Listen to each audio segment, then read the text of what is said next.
At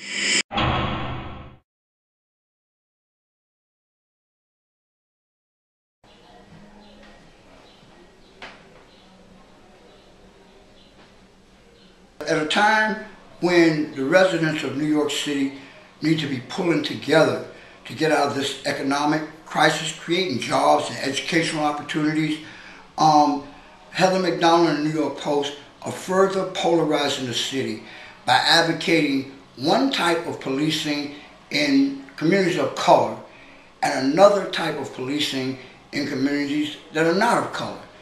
This just doesn't make any sense. Picture the Homeless does not want to do away with legitimate stop and frisk.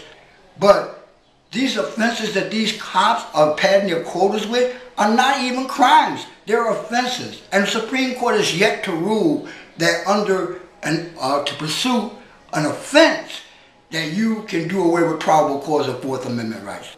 The Post and Ms. Mac Donald have so much in common. This caption shows the paternalistic, condescending attitude that the Post and Ms. Mac Donald have about communities of color. She accuses this Judge Sinderland of grandstanding. You don't get to be a federal district judge unless you know something about law.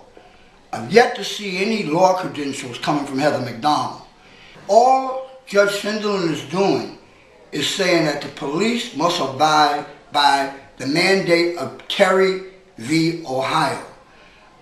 In these two articles, Ms. Mac Donald doesn't even make reference to any law at all, as if the police are free to just go on a whim and do whatever they feel like doing. This is the kind of conduct that caused the young kid in the Bronx to get shot down in front of his grandmother in a bathroom. And this is the kind of conduct that Heather Mac Donald is condoning.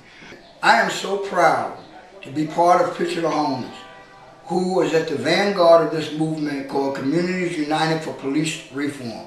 Police reform in our city is long overdue. You have gangs of cops engaged in gun running, bootleg cigarettes across state borders. You have cops raping women. The police are out of control under this administration. This mayor cannot contain their police force. This commissioner cannot contain his police force. If Heather Mac Donald is so sure about her statistics, I would like to be a conduit and arrange for her to publicly debate Ms. Michelle Alexander, who's written a book called The New Jim Crow. And in the meantime, I would advise Ms. Mac Donald to read that book so she learns something about law.